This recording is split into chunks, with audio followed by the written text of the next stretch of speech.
Aujourd'hui, Intelsia, c'est 40 000 personnes, c'est 770 millions d'euros de chiffre d'affaires, 18 pays de présence, à peu près 90 sites de production. Je ne suis pas rentré au Maroc parce que j'ai eu une opportunité pour rentrer au Maroc. Je suis rentré au Maroc parce que c'est un choix. On a posé la première pierre de l'Akhawaïn en juillet 92. Sa Majesté Hassan II était venu visiter l'université. Aujourd'hui, nous utilisons l'intelligence artificielle dans différents cas d'usage. Dire qu'il n'y aura aucun impact est une erreur. Dans cet épisode, on reçoit Karim Bernossi, un très grand entrepreneur marocain. Il est le cofondateur d'Intelsia. En 2000, l'entreprise débute son activité et compte alors quelques collaborateurs. Aujourd'hui, 25 ans plus tard, Intelsia est une des plus belles entreprises marocaines. Présente dans 18 pays avec plus de 40 000 collaborateurs et un chiffre d'affaires de près de 800 millions de dollars. Il fallait vendre du logiciel dans un pays qui le piratait à fond. Quand je sors de chez Microsoft, je me dis il faut que je me lance à mon propre compte. Je me suis retrouvé sans ressources et sans travail. J'ai pris mon petit cartable et je suis allé au Luxembourg. Ni avocat, ni rien du tout. J'ai horreur de perdre. Donc notre métier, c'est quoi? Les motos qui me drivent, c'est plus la liberté.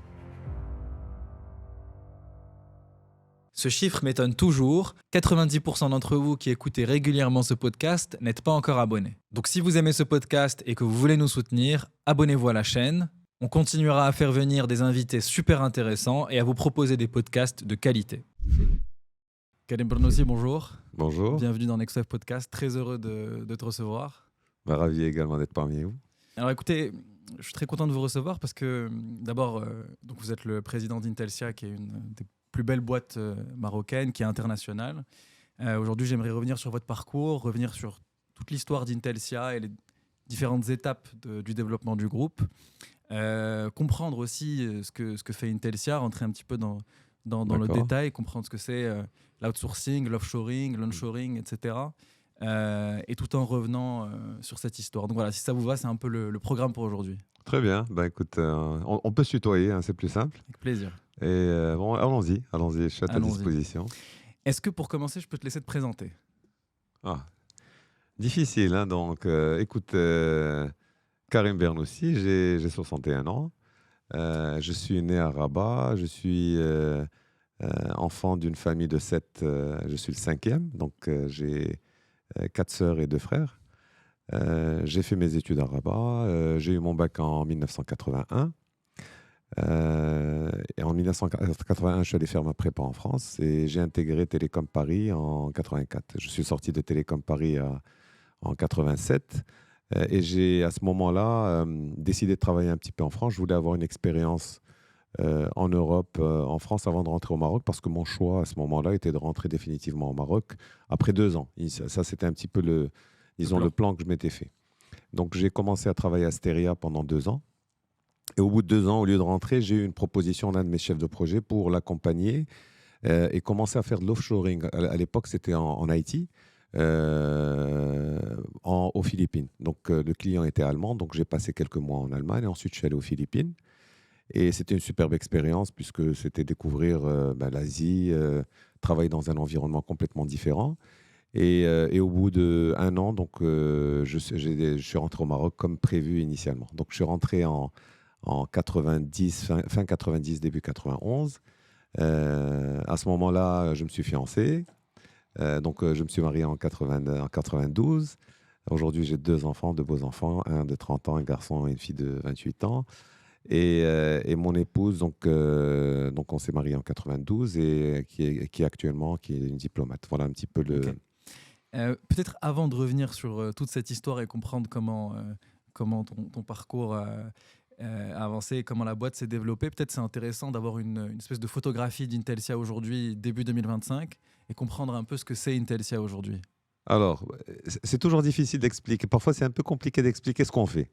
Mais généralement, nous, l'outsourcing, où on a commencé dans le domaine des centres d'appel, et ensuite on s'est développé dans différents métiers. Aujourd'hui, on a plusieurs services. De manière générale, une entreprise comme Intelsia, qu'est-ce qu'elle fait? Elle va, disons, produire des services à des entreprises, des services qui ne sont pas dans le core business de ces entreprises. Alors, ça a commencé par la relation client, donc faire du service client, faire du support technique. Aujourd'hui, on fait aussi de l'IT, on fait du recouvrement, on fait du BPO RH, on fait un peu du BPO financier. Donc, BPO? Alors, BPO, c'est Business Process Outsourcé. Okay. Donc, aujourd'hui, on met en œuvre des process de nos clients et qui peuvent être, comme je l'ai dit, ça peut être de la relation client, comme ça peut être de la finance, comme ça peut être... Donc, notre métier, c'est quoi? C'est fournir à nos clients des people des infrastructures et mettre en œuvre leurs process. Et des process. Voilà.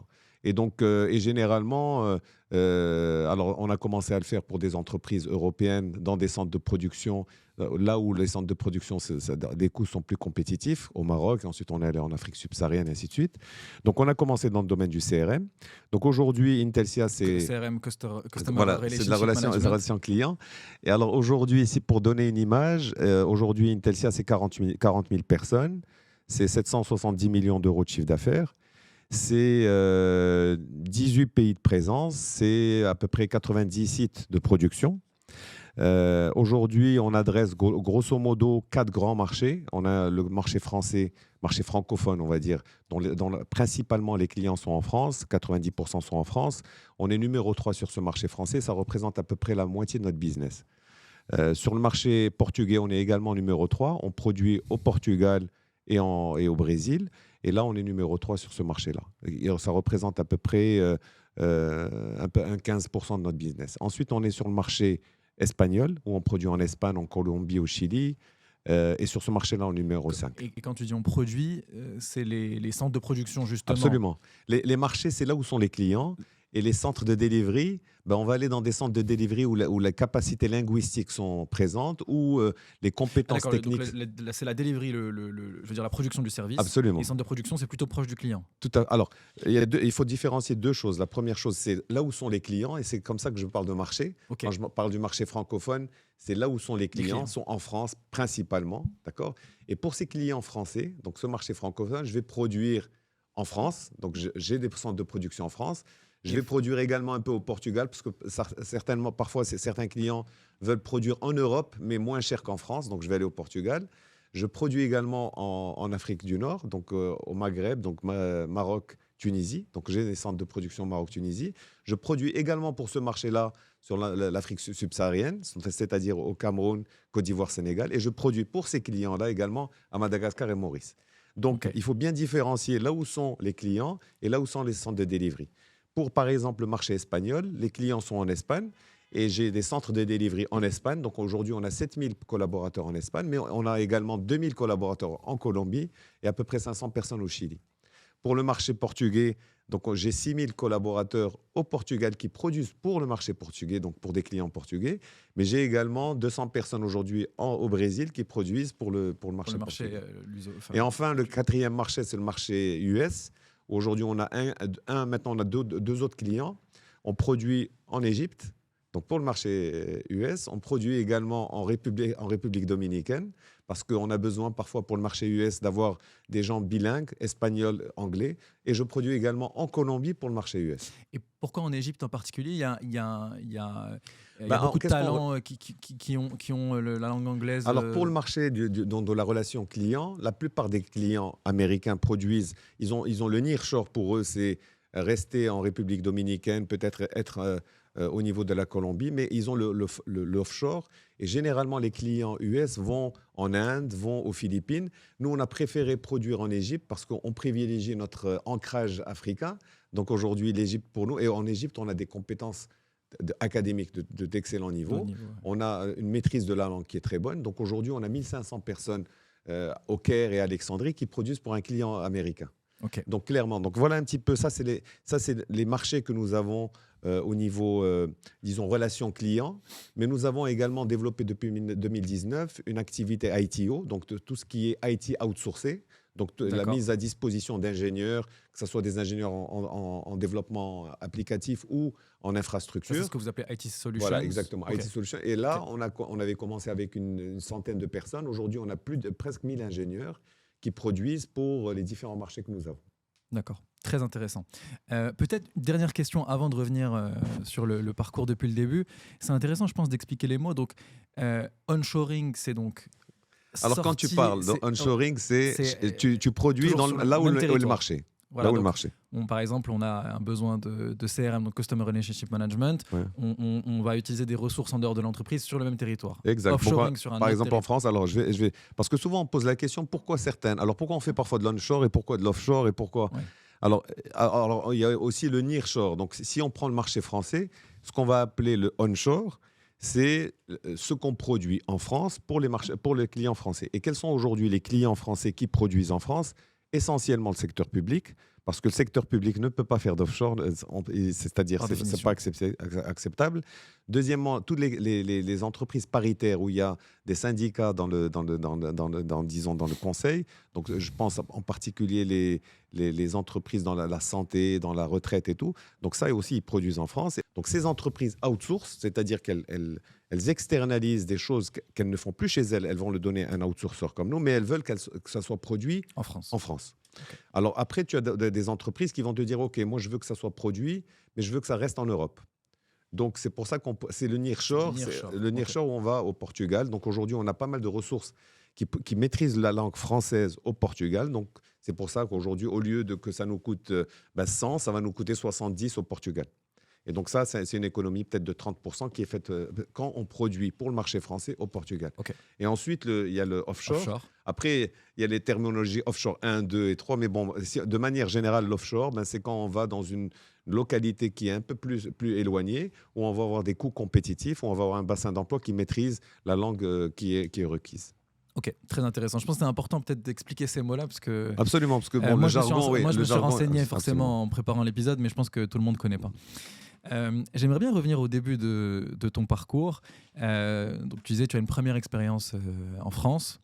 Intéressant aussi de savoir que pendant cette première expérience-là, tu as été confronté à l'outsourcing, qui reviendra ensuite plus tard. Mais lorsque tu rentres au Maroc, quelles sont un peu les premières expériences que tu as et à ce moment-là, quel était un peu ton contexte?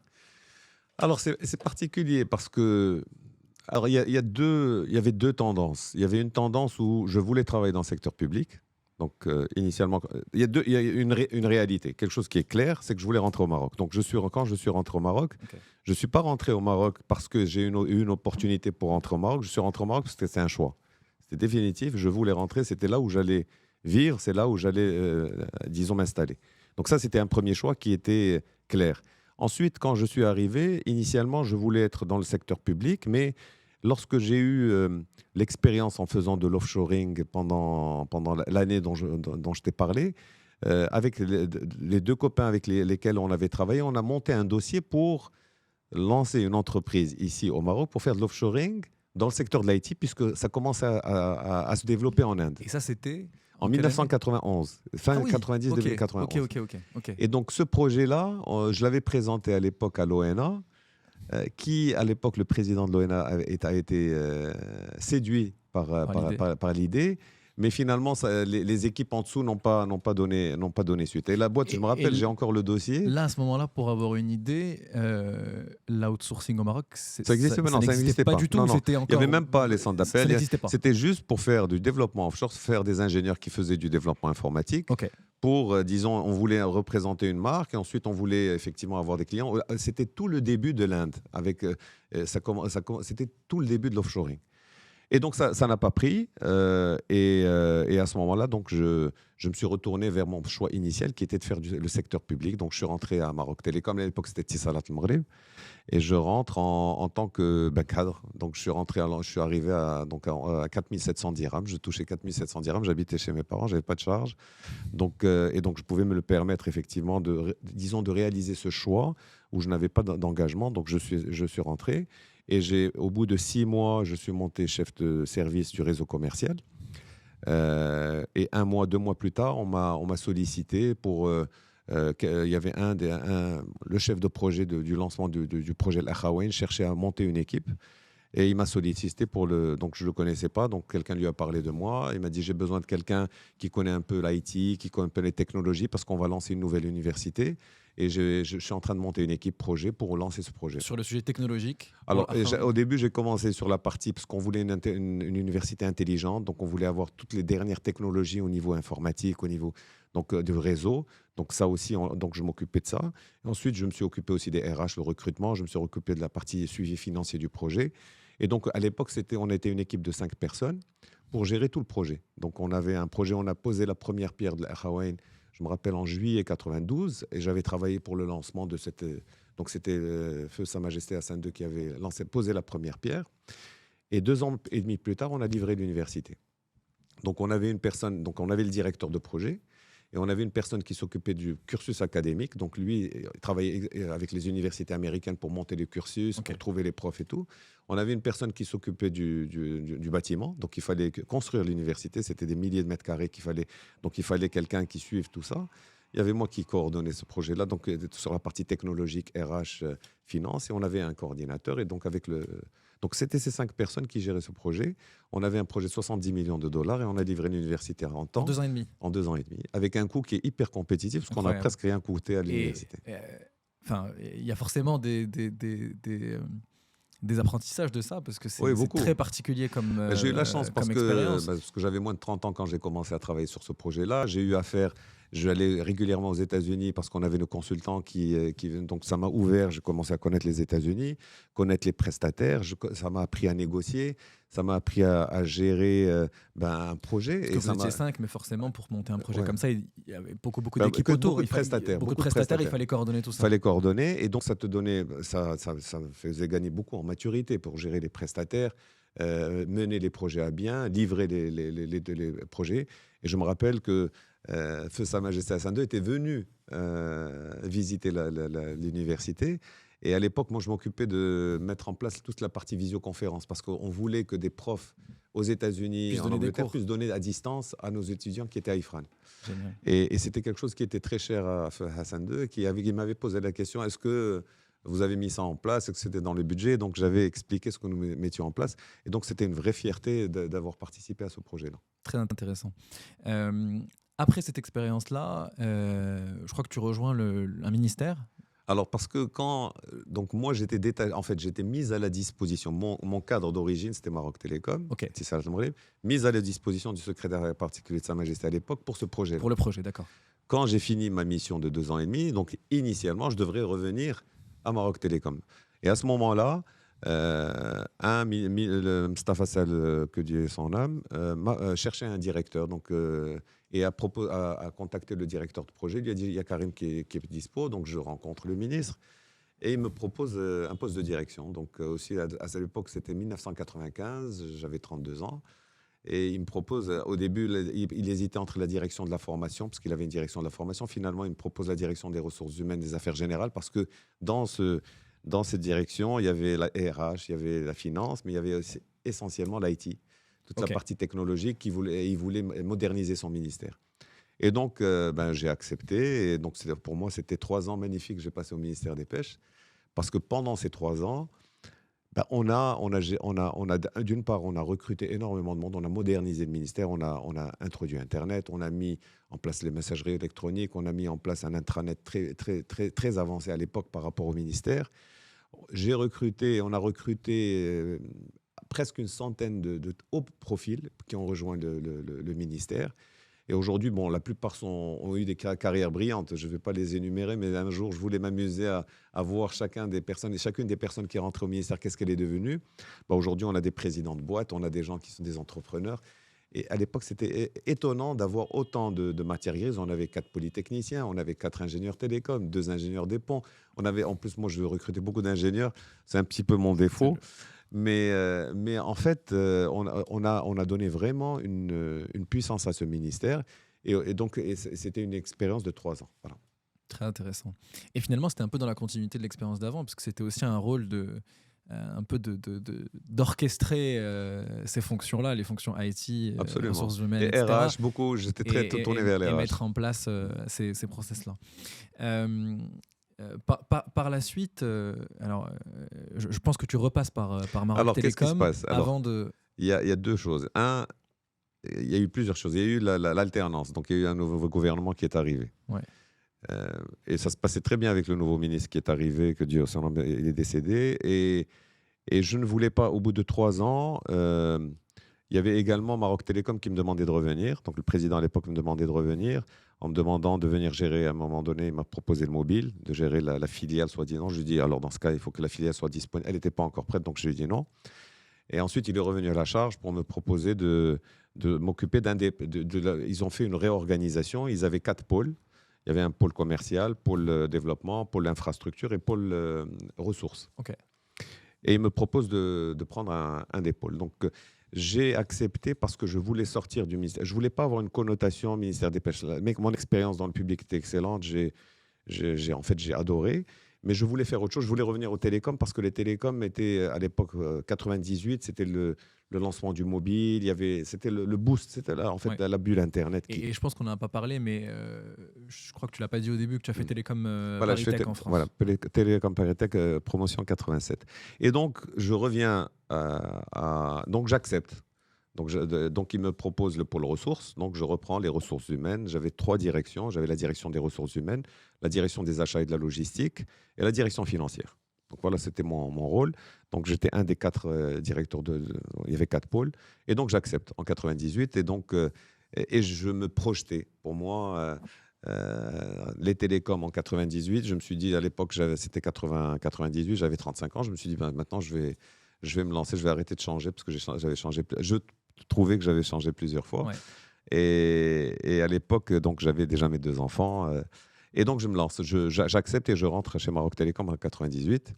Mais au bout d'1 an et demi, ça fait pchit. Ça se passe pas super bien avec le président et je me retrouve dehors. Ok. Déjà, c'était quoi le contexte pourquoi ça fait pchit? Et est-ce que c'est à ce moment-là que tu décides de monter une entreprise? Non, alors, moi, je pense que, alors, avec du recul, je pense qu'on n'était pas fait on n'était pas fait pour travailler ensemble avec le président parce qu'on a des caractères qui sont complètement différents. Moi, j'ai un caractère assez difficile, assez dur. J'ai des convictions et il y a des choses que je ne peux pas accepter. Et donc, forcément, à un moment donné, ça ne s'est pas bien passé. Et donc, on m'a déchargé. Donc, on m'a déchargé. Donc, je me suis retrouvé sans ressources et sans travail. Et donc, il a fallu, et j'avais des charges, j'avais des enfants, j'avais ma femme, il fallait que je trouve des solutions. Donc, à ce moment-là, j'ai commencé à regarder. D'abord, j'ai commencé à postuler. Initialement, ça, c'était le premier réflexe, c'était de dire, ben, je vais essayer d'aller travailler ailleurs. Donc, j'ai eu des entretiens dans le secteur public parce que je voulais toujours rester dans le public, parce que j'estimais qu'on pouvait aider son pays et si on voulait que notre pays se développe, il fallait qu'on ait un secteur public fort, il fallait qu'on ait un secteur public qui soit à la hauteur du secteur privé. D'accord. On ne pouvait pas avoir un déséquilibre entre les 2 secteurs. Et pour moi, mon motto, c'était d'être dans le secteur privé, parce que j'ai été éduqué dans ce truc-là, j'ai grandi dans ce domaine-là. Et donc j'ai postulé, et donc j'ai eu aucune réponse concluante. Donc, pour quelle raison, je ne sais pas, peut-être qu'il y avait pas, ça ne matchait pas. Et donc, entre-temps, je commençais à regarder aussi qu'est-ce que je pouvais faire dans le privé. Et je regardais un peu les centres d'appel. C'était le début des centres d'appel. Et avec un de mes cofondateurs, qui était un copain, qui me dit, qu'est-ce que tu fais, Karim? Je dis, écoute, je regarde les centres d'appel. Il me dit, moi aussi, est-ce que tu ne veux pas qu'on le fasse ensemble? Je dis, OK. Donc, on est parti en Europe, on est parti ensemble, on est parti à Paris. On a rencontré des grands acteurs parce qu'on ne connaissait rien dans les centres d'appel. Ouais, j'ai 2 questions sur ça. D'abord, peut-être, c'était quoi le contexte à l'époque au Maroc sur les centres d'appel et sur l'outsourcing? Ça avait commencé un petit peu. Il y avait un acteur, il y avait Faune. Il y avait Faune qui avait commencé. C'était le tout début. C'est le renseignement. C'était tout le début. C'était tout début. Et qu'est-ce qui a poussé ça? C'est parce que les frais télécom, tous les liens télécom, le coût a commencé à baisser. Okay. Et donc, forcément, ça devenait intéressant. Pourquoi ça ne s'est pas fait avant? Parce qu'avant, ça coûtait trop cher. Ça coûtait cher de le faire. Ouais, exactement. Mais le fait que les coûts télécom baissent et qu'effectivement, on ait une main-d'œuvre qui est de qualité ici, fait qu'on a commencé. C'est ça la tendance que tu as vue pour avoir envie de le faire? Alors, c'était tout le début. Donc, il y avait 1 ou 2 acteurs. Et donc, franchement, c'était le truc qui m'était passé par la tête. Et honnêtement, je ne sais pas comment c'est venu. Okay. Probablement dans une discussion, probablement. Et donc, forcément, en regardant ça, et avec mon cofondateur, mon copain qui me dit, écoute, on le fait ensemble. Mais là, vous y connaissez rien. En fait. Rien du tout. Donc, c'est pour ça que vous allez regarder. Alors, on va essayer de prendre des gros acteurs pour leur dire de venir au Maroc. Okay. Donc, les téléperformances, les trucs. Donc, Convergys à l'époque, je me rappelle, on était pas allé voir Convergys à l'époque.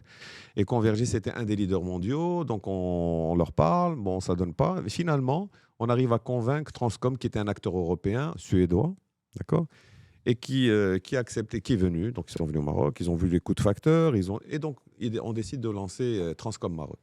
Et comment vous avez réussi à les convaincre alors que vous ne connaissiez pas du tout le secteur et que... Alors, eux, parce qu'ils ont vu que, Et comment vous avez rencontré les entreprises Alors, aussi en Europe? on a eu la chance parce que mon partenaire était le partenaire d'Ericsson, qui était une boîte suédoise, et donc ils l'ont Ok, connecté avec ok. Transcom, qui est une boîte suédoise. Donc, il y avait déjà un lien. Donc, et il y avait une personne qui était actionnaire avec nous, qui connaissait ce monde-là. Donc, ils sont venus, ils ont vu les coûts de facteurs, ils ont vu comme quoi, bon, ils avaient affaire à des gens qui Qui était tenaient la sérieux, route, ouais. voilà, qui étaient sérieux. Et donc, on décide de lancer Transcom Maroc avec 60% du capital pour Transcom et 40% pour la partie marocaine. D'accord.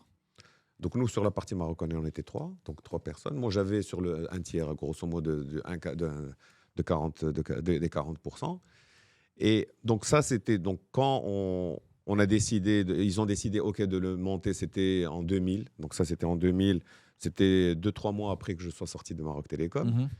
Entre-temps, quand je leur propose le plan, je leur dis, écoutez, dans ce cas, on monte ce truc-là, on monte un premier centre à Casablanca et ensuite on monte à Tanger, on va à Meknès, on va à pour monter une vraie entreprise. Eux, ils voulaient être un peu plus... Et ça, c'était une fois que ça s'est mis en place. voilà, dès Donc, une qu'on fois a que ça s'est commencé, mis en place, dans les discussions qu'on avait, ils étaient plus frileux sur voilà, ils voulaient monter qu'un seul centre à Casablanca à et Casablanca. pas d'autres centres. Voilà, et ils voulaient envoyer leur directeur de centre. Donc moi, j'avais plus rien à faire dans cette aventure. En fait, plus rien à faire en tant que gestionnaire. Donc Ouais. j'étais actionnaire. Parce que ça allait rester Voilà, relativement voilà. petit. Et Ouais. entre-temps, j'avais des discussions. Il fallait que je trouve un job de toute façon. Et donc j'avais des discussions. Les discussions dans le secteur public n'ont pas abouti. Et j'ai eu la chance d'avoir Ahmed Chami, qui était à l'époque DG, directeur régional de Microsoft sur l'Afrique.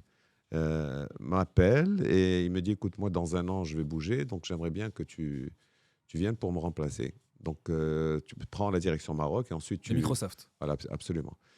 Et donc au début j'ai hésité parce que C'était j'ai hésité. public. Pourquoi? Parce que je changeais complètement de...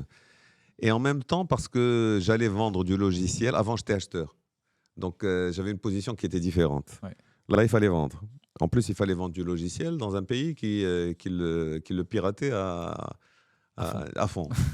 Donc c'était compliqué. C'était compliqué. Donc, mais en même temps, pour ne rien te cacher, j'avais pas d'autre alternative. Et j'ai accepté. J'ai accepté. J'étais à moitié convaincu. Et finalement, c'était, je pense, le meilleur choix que j'ai fait parce que les 5 ans que j'ai passés avec Microsoft ont été exceptionnels parce que ça t'apprend énormément de choses. Ça t'apprend d'abord. Et je suis persuadé que les 5 ans de Microsoft que j'ai passé entre 2000 et 2005 m'ont beaucoup aidé pour ensuite lancer mon Et entreprise. pourquoi c'était ça? C'était le fait de passer du rôle d'acheteur à vendeur et d'apprendre à Il y a faire ça aussi. plusieurs facteurs. Il y avait une culture particulière chez Microsoft. C'était quoi? Je connaissais pas en fait. Je me retrouvais à vendre alors que je ne connaissais. En fait, c'est pas que je ne connaissais pas. C'était que il fallait que je fasse l'effort de vendre, il fallait que je cours derrière le chiffre d'affaires, chose dont je n'étais pas habitué. Et j'étais dans un environnement anglophone alors que l'anglais, je ne le maîtrisais pas parfaitement, d'accord. J'allais me retrouver à Maroc Télécom, tu vois, j'avais la stature, tu vois, tout le truc, comme on dit, Ouais, alors c'est tu ça. te retrouvais là, tu étais dans un petit bureau. Le bureau. Ouais, non, le bureau c'était 10 fois plus petit de ce que j'avais. Donc, bref, c'était plein de choses qui paraissent maintenant ridicules, mais à l'époque qui pouvaient avoir une importance pour moi. Mais c'est très important de comprendre que ces choses-là ne sont pas importantes. Et ça, tu le comprends plus tard. Tu vois, d'avoir 3 assistants, d'avoir un très gros bureau, d'avoir le truc qui était important. Mais finalement, ce qui est important, c'est ce qu'on apprend dans la vie, ce que tu apprends dans ton expérience. Et ça, tu le vois après, d'accord? Et donc, par la force des choses, et d'ailleurs, je remercie de ne pas avoir eu d'autres opportunités de boulot. Peut-être j'aurais accepté d'autres. Donc, Tu veux dire, ah oui, à la place de Microsoft. ouais, absolument. Ouais, Tu vois, donc ouais. si j'avais Comme eu quoi, un poste dans un ministère ou quoi que ce soit, je serais Ouais. peut-être parti. Ouais. Heureusement que je l'ai fait parce qu'en plus, j'allais faire la navette parce que j'habitais là-bas. Je faisais la navette tous les jours. Donc j'ai accepté. Et donc, et encore, comme je te dis, les 5 ans que j'ai passés sont 5 ans superbes parce que ça m'a permis d'être beaucoup plus conforme à ce que je suis. Ça m'a C'est-à-dire? disons que ça correspondait beaucoup plus à mon caractère. Je suis direct dans mon approche. Microsoft, c'est direct. Tu as accès à tout le monde. Il n'y a pas de la hiérarchie. C'est pas quelque chose. Tu peux parler à n'importe qui. Tu peux parler à Steve Ballmer, à Bill Gates. Tu peux lui exposer quelque chose. Tu tutoies tout le monde. Donc, il y a cette proximité, le fait qu'il y ait moins de strates hiérarchiques et en même temps, tu es jugé sur tes résultats. Et cette culture du résultat ouais. est impressionnante. Ouais. Et voilà, donc, bon, elle a des travers aussi, mais de manière générale, à 90%, elle fait beaucoup en fait, ça t'apprend à développer ta top line, ton revenu. Ça t'apprend à vendre.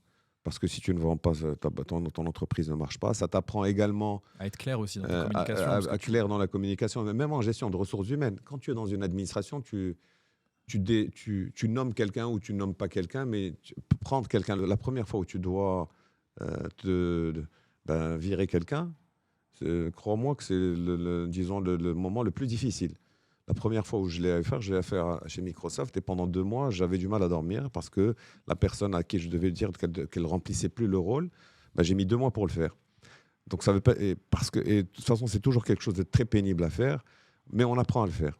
Donc tu apprends à vendre, tu apprends à gérer les RH, tu apprends à prendre des décisions difficiles, tu apprends à gérer dans un environnement multinational, multiculturel et même à distance. Donc toutes ces choses-là ont été pour moi il y avait beaucoup d'interactions avec absolument. les Américains et le siège, ou c'était Avec plutôt par région on a les régions, mais une fois par an, on voyait aussi les Américains. Quand on avait Ok. les mid-reviews, ce qu'ils appelaient les mid-reviews, la première mid-review que j'avais en anglais, et j'avais tout le staff de Microsoft à part Bill Gates et Steve Ballmer. Ouais. Et pour juste une boîte qui représente peanuts pour eux, mais ils vont passer du temps avec toi, 2 heures avec toi, où tu dois leur expliquer le marché, tu dois leur expliquer pourquoi tu ne performes pas ou pourquoi tu performes et comment tu fais par rapport à la concurrence. Donc toutes ces choses t'apprennent comment tu dois gérer une entreprise, comment tu la rends compétitive et comment tu la rends très compétitive et pour qu'elle puisse overperformer le marché. Ouais. C'est super intéressant. Et du coup, au bout de ces 5 ans-là, c'est un peu le moment où tu reviens chez Transcom Worldwide, ouais. qui devient Intelsia. Alors, donc, je fais les 5 ans. Après, au bout de 5 ans, donc, je négocie une sortie, donc 2005. C'est parce que je savais que je voulais me mettre à mon propre compte. À ce moment-là, c'est comme une convergence de plein de choses. En fait, quand les 7 expériences que j'ai eues, ou 6 ou 7 expériences que j'ai eues auparavant, m'ont appris à chaque fois je me rapprochais de ce que je suis ou qui est conforme à ce que je veux faire. Et je savais, moi, je suis beaucoup plus, les motos qui me drive, c'est plus la liberté. Tu vois, je suis beaucoup plus épris de liberté que l'argent ou le parce statut, que voilà, exactement. Donc, mais ça, tu l'apprends au bout d'un certain moment. Pourquoi ? Parce qu'il y a des expériences où, en fonction de ton niveau de liberté dans les expériences, tu étais plus ou moins à l'aise, heureux, parce etc. qu'à un moment donné, alors, autant Microsoft, ça m'avait passionné et plu, autant je voyais qu'on était petit. J'étais le petit Microsoft. Quand tu es partant de l'Afrique du Nord, tu es peanuts. Même si c'est important, truc, mais tu es petit. Et la décision se prend de l'autre côté. Donc j'étais, pour moi, je développais pas tout mon potentiel. Donc pour moi, il fallait que je sois la première porte d'entrée de là où je vais être. Donc voilà, je suis un peu je suis ambitieux. Tu vois, j'aime pas rester derrière. Et donc quand je sors de chez Microsoft, je me dis, il faut que je me lance à mon propre compte. Donc à ce moment-là, j'avais plusieurs opportunités. J'avais une opportunité sur le transport. Donc on lance une boîte de transport avec des copains. Donc ils me demandent, donc je mets un peu d'argent et on lance la boîte de transport. Je lance une autre boîte de conseil parce que un copain me dit, comme je connaissais tous les DSI, tous les directeurs informatiques, comme chez Microsoft, je connaissais tous les directeurs informatiques de la place au Maroc. Donc, un copain me dit, est-ce que tu peux pas me représenter pour vendre un logiciel de ressources humaines? Donc, je lui dis, OK. Donc, on met un partenariat là-dessus. Ouais.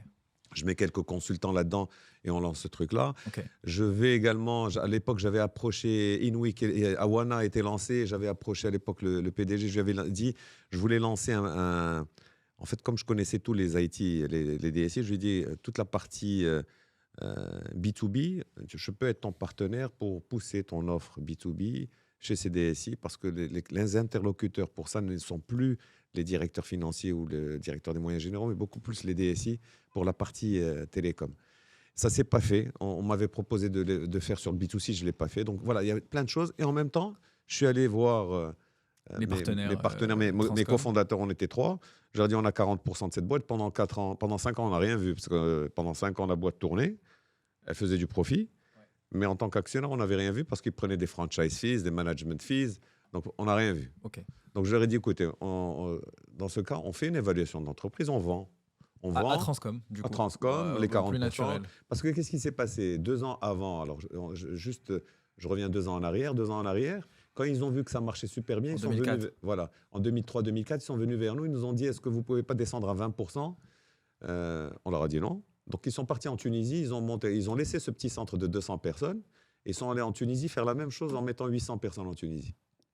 Ok. Donc, tu vois le style de Ouais. partenaire que tu as. Ouais. Donc, quand on a vu ce truc-là, je leur ai dit, bon, on a fait l'évaluation de l'entreprise. On l'a évalué à l'époque à 20 millions de dirhams. Ok. C'était une boîte qui faisait 5 millions d'euros de chiffre d'affaires, 200 personnes. Elle avait 3 clients, dont un était Télé2, qui était la société sœur de Transcom. Ok. Donc, 70% du business. Donc, juste pour que tu vois un petit peu le... Et donc, on l'évalue. On leur dit, voilà, 20 millions. Donc, moi, je me suis dit, si on prend 8 millions de dirhams, c'est super. Moi, je vais avoir 2 millions, 2 millions et demi. Et pour lancer mes trucs, j'étais le champion du monde. J'étais ravi. Donc, finalement, ils disent non. Ils disent non, non, nous, on peut pas... On va pas se racheter nous-mêmes parce que le client principal, c'est Transcom, c'est nous. Donc, on ne va pas se racheter. Donc, je leur ai dit, OK. Donc, j'ai vu mes 2 cofondateurs. Je leur ai dit, écoutez, ce qu'on peut faire, on rachète les 60%. Mais à une condition, c'est qu'on revoie le tour de table, parce que je vais gérer ça. Je me mets à mi-temps sur Mais cette sur la décision, avant de Mm. comprendre le setup, c'est 3 clients, mais dont 70% c'est Télé2. Ouais. Mais donc en fait, vous savez que peut-être vous allez perdre Télé2. Non, mais dans la négo, Ah, d'accord, ok. il fallait négocier. Non, on ne veut pas rester comme ça. Donc vous avez négocié avec des conditions voilà, exactement. qui restent, etc. Alors, les conditions. Ok. Donc, d'abord, il fallait que mes cofondateurs veuillent faire la même chose. Donc, je leur ai dit, OK, on rachète, je gère à moitié. Je ne peux pas mettre tout mon salaire sur cette boîte-là, parce Ouais. que c'est une petite boîte. Et je monte au capital. Je monte au capital. Ouais. Et vous me laissez une partie pour mon associé aujourd'hui qui va venir, qui était avec moi chez Microsoft, Youssef Laoufir, qui était avec moi chez... Il a travaillé avec moi à Et qui est l'Akhawain, Maroc DG Télécom, actuellement. et qui était à l'époque, il était encore chez Maroc Télécom, et il était chez Microsoft. Et donc, j'avais prévu qu'il me rejoigne 1 an plus tard. Donc, je leur ai dit, vous me laissez quelque part aussi. Ils m'ont dit, OK. Donc là, je suis allé avec mon petit cartable et pour négocier les conditions de reprise des 60%. Donc, il fallait négocier une garantie de business pendant 2 ans pour qu'ils ne partent pas. Donc, ils allaient partir, mais il fallait au moins pendant 2 ans le temps de nous laisser nous retourner. Et donc, c'est ce qui a été fait. Et donc, on a racheté l'entreprise. Donc, à l'époque, je me rappelle, j'ai pris mon petit cartable et je suis allé au Luxembourg, ni avocat, ni rien du tout. J'ai signé tous les papiers. Tout seul. Tout seul. Et on a payé avec la trésor de la boîte, on a payé les 60%. Et c'est comme ça que je me suis retrouvé à la tête d'une boîte qui faisait 5 millions d'euros de chiffre d'affaires à Casablanca, un site de production. Et c'est comme ça que l'histoire d'Intelsia a commencé. Il fallait changer de nom. Et donc voilà Et comment vous êtes ça a passé de commencé. Transcom à Ouais. Intelsia. Ouais. Donc là, vous reprenez l'entreprise. Il y a quelqu'un qui te rejoint aussi.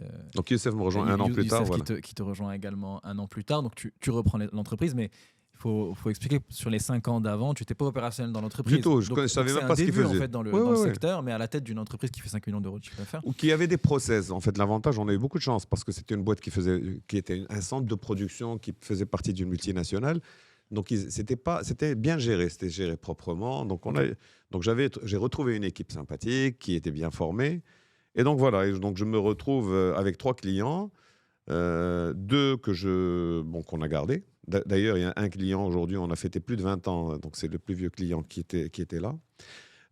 Et donc, dont un allait partir. Donc, il fallait gérer effectivement cette décroissance. Et il fallait tout lancer. Et à ce moment-là, comment se passent les premières années quand vous reprenez la boîte? Galère parce et fort que commerce. je ne prenais pas mon salaire, donc je prenais que la moitié. Galère parce qu'il fallait convaincre des clients. Parce que des clients, quand vous êtes 200 personnes, un petit centre de production, les gros donneurs d'ordre, ils ne vous regardent même pas. Parce qu'aujourd'hui, quand tu avais un donneur d'ordre comme Orange qui arrive, tu es trop petit pour eux. Donc qu'est-ce que j'ai fait? Donc, juste pour que tu saches, 2005, 2006, 2007, 2008, c'était des années où on était presque à zéro, on perdait un peu d'argent. Donc, il a fallu un petit peu remettre un peu d'argent dans la boîte. J'allais régulièrement en France, j'ai ameuté tous mes copains de promo, camarades d'école pour m'aider effectivement à trouver des clients. Parce que la clé de notre business, c'est de trouver des clients. Ouais. Après, le reste, on sait gérer. Tout suit ensuite. Pas de problème, tu sais gérer. On avait ce qu'il fallait. Donc, déjà, en reprenant la boîte, qu'est-ce que j'ai fait? Je suis passé d'un centre de production à une entreprise. Qu'est-ce que j'ai fait? J'ai recruté d'abord une DRH. Donc, je suis tout de suite allé chercher un DRH. J'ai alourdi un petit peu, j'ai chargé l'entreprise. Youssef, je lui ai demandé, je l'ai convaincu à me rejoindre 1 an plus tard. Donc, on a mis en place les fondamentaux pour gérer une entreprise, non pas rester un centre de production. Parce que si on restait un centre de production, on allait rester comme une épicerie. Or, nous, ce que nous voulions, c'est monter une entreprise. Ouais. Monter une entreprise en mettant en place tout ce que nous avons appris pendant les 20 dernières années. Les bonnes pratiques, on allait les mettre, et les mauvaises pratiques, on ne les met pas. Ok. Et donc, c'est comme ça qu'on s'est lancé. Donc, pendant 3 ans, comme je t'ai dit, difficile. J'avais essayé avec mes cofondateurs à l'époque de leur baisser le capital pour faire rentrer d'autres personnes pour les aider. Ça n'a pas marché. J'ai rencontré à l'époque un certain nombre de personnes, dont Patrick Drahi d'ailleurs en 2007. Donc quand je le rencontre, je raconte mon histoire. Je lui dis voilà, à l'époque il était patron de Numéricable. Et donc je vais le voir, à Marrakech, il était avec son comité de direction. Donc je prends la voiture, je vais le voir, Ok. parce que c'est un camarade de promo qui me prend rendez-vous. Et ça fit. Donc il revient à Casablanca, parce que j'avais pris des rendez-vous à l'époque, il voulait voir un petit peu le secteur des télécoms. Il vient voir Intelsia, et à l'époque il me dit écoute, je te fais une proposition pour entrer dans le carton capital, mais il voulait prendre 60% de la boîte. Donc à l'époque j'ai refusé. Et ça, c'était en 2008 2007. 2007. Ouais. Il voulait prendre À 60%, parce qu'il avait aimé ce part qu'il avait vu. majoritaire dans la boîte. Ok. Exactement. Moi, je lui avais dit non. Mais finalement, il a été sympa, parce qu'il a appelé son directeur de la relation client. Il lui a dit me faites travailler Intelsia. Donc, on a commencé à travailler avec Numéricable à ce moment-là. On a gardé la relation. Ok. Donc, c'était une relation, effectivement, qui a commencé comme ça. Et donc, jusqu'en 2000. Alors, par contre, ce qui a été fondateur, c'est qu'en 2007-2008, on gagne des clients importants. On gagne, parce que comme on n'était pas bon dans la relation client en général avec les opérateurs, on était trop petits. Par contre, notre expérience dans l'IT Microsoft nous a ouvert des clients comme Lenovo et Google. Donc, on gagne Lenovo en 2007, on gagne Google en 2008, et on devient rentable sérieusement en 2009. Ok. Et avec Lenovo et Google, on avait c'était pas des téléopérateurs, c'était des inside sales. Donc nous, on savait gérer ce dispositif. C'était des ingénieurs commerciaux sédentaires. Donc un peu différent, et qui font que quand on a gagné le marché de Lenovo, Google est venu 1 an plus tard, ils ont vu ce qu'on faisait, ils ont dit ceux-là, ils travaillent différemment, donc ils nous ont donné. Et ça vous a Et permis ça nous a fait grossir un de maximum. comme ça. Donc voilà, 3 années difficiles dans lesquelles tu apprends plein de choses, et dans lesquelles tu peux même lâcher. Parce qu'à un moment donné, je me suis dit, est-ce que je perds pas trop mon temps? Parce qu'aujourd'hui, effectivement, quand tu passes la moitié de ton temps, et c'est vrai qu'en 2 heures, j'avais fait ma journée à l'époque quand tu es tout petit. Et donc, je me suis dit, est-ce que je perds pas mon temps? Et donc, forcément, tu te poses des questions. Parfois, tu te dis, est-ce que je pars pas ailleurs? Est-ce que je repars pas salarié? Et là, à ce moment-là, tu es à mi-temps sur le projet. En fait, je touche à mi-temps, mais je fais que ça. Mais tu fais que ça. Ouais, que ça, mais ça me prenait pas toute ma journée. Et à quel moment tu te dis, en fait, je dois être à 100% sur. En fait, non. Ça se fait par la force des choses. En fait, j'étais à 100%, mais je chargeais à mi-temps. Okay. Mais finalement, qu'est-ce qui se passe? C'est que le temps que tu passes dessus, en fait, je ne faisais presque ça. Les autres boîtes, je ne passais pas de temps dessus. Je passais très peu de temps. Mais le gros, c'était sur Intelsia, parce que c'est une boîte de people. C'est-à-dire, aujourd'hui, tu as 200 personnes, il faut être à côté. Tu ne peux pas laisser. Ouais. Donc, on est passé de 200, 300, 350. Et tu dis que c'était petit, mais c'était 200 personnes quand même. Ouais, mais c'était petit parce que, en termes de bande passante, ta journée, tu l'as finissée en 2 heures. C'est ça, tu vas pas faire le travail de l'opérateur. Donc, à un moment le donné, reste du temps, c'était aller chercher des clients. Chercher des clients. Le gros, en fait, en tant que chef d'entreprise dans ce secteur-là, tu as 2 axes. Les 2 parties prenantes, c'est les people et les clients. Les people, il faut que tu t'assures que les pratiques sont bien faites. C'est être transparent avec les gens, s'assurer que la gestion des ressources humaines est clean. Et ça, je regardais ça et je jetais un coup d'œil là-dessus. Et la deuxième partie, c'est les clients. Les clients, il faut que tu ailles les chercher, il faut que tu sois toujours rejoignable. Et donc, forcément, c'est très prenant. Moi, je me rappelle un été, un client m'a appelé, on a perdu un client où il y avait 10 positions, ça m'a foutu de tout, le monde était en l'air. Pendant tout le mois d'août, j'étais malade pour 10 positions, imagine-toi. Mais c'est ça, de toute façon, c'est ça la vie d'un entrepreneur. Ensuite, en 2009-2010, je crois que vous faites rentrer pour la première fois un fonds d'investissement. Alors avant ça, en 2009, il y avait l'ONA qui vendait Accolade. Ok.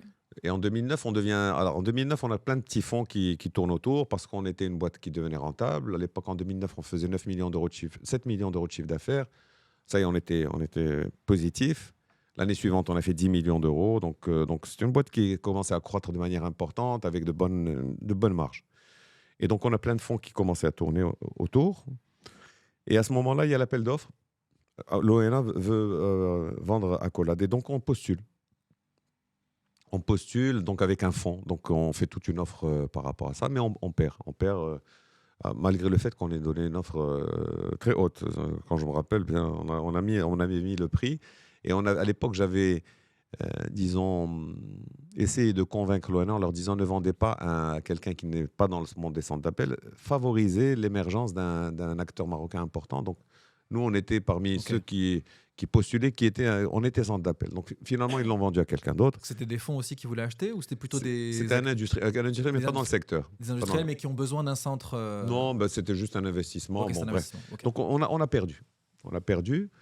C'est vrai qu'à l'époque, ça m'avait vraiment déçu. Mais comme tu disais, à chaque fois qu'il y a quelque chose qui. Finalement, j'ai un fonds qui est venu et qui m'a proposé l'acquisition d'un autre acteur, qui était Eurocall. Par contre, alors la particularité. Alors, le fonds est venu, il m'a dit écoute, on rentre avec toi et on va racheter Eurocall. Donc on rencontre Atlamed. Bassim Houkaimi, et donc c'était pas un process compétitif, c'était une négociation, on se met d'accord sur le prix, et donc on rachète Eurocall. Alors on rachète Eurocall avec une augmentation de capital à l'époque, il y avait 30 millions de dirhams d'augmentation de capital qui est venu, qui a donné 30% grosso modo à nos amis de CDG Capital, c'était Fonds Cap Mezzanine, et on est parti lever une dette de 40 millions pour acheter Eurocall à 70. Donc voilà comment l'histoire a commencé. À 70 millions. Ouais. Ok. Donc c'était un acteur qui était quasiment de la même taille que. Même taille. Vous. Par contre, un client. C'est ça un client SFR.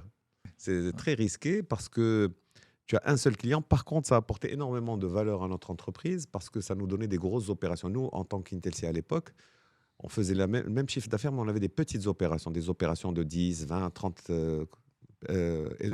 personnes. SFR, c'était 2 opérations de 250 chacune. Ouais, donc là, vous rentriez dans une autre... On rentrait, ça nous ouvrait. Donc c'était... Ouais. Et en même temps, et pour l'autre entreprise, c'était aussi diversifié en ayant... Et c'était à Casablanca, tout était à Casablanca. Et donc ça s'est super bien fait. Donc la fusion s'est fait rapidement. D'ailleurs, aujourd'hui, on a des membres de notre comité de direction qui sont partis d'Eurocall. Donc les gens d'Eurocall sont Intelsia aujourd'hui. Et voilà. Et donc, par contre, le risque qu'il y avait, c'était effectivement de perdre SFR. Parce que tu perds SFR, c'est comme si tu jetais... Tu perds 50% de chiffre d'affaires.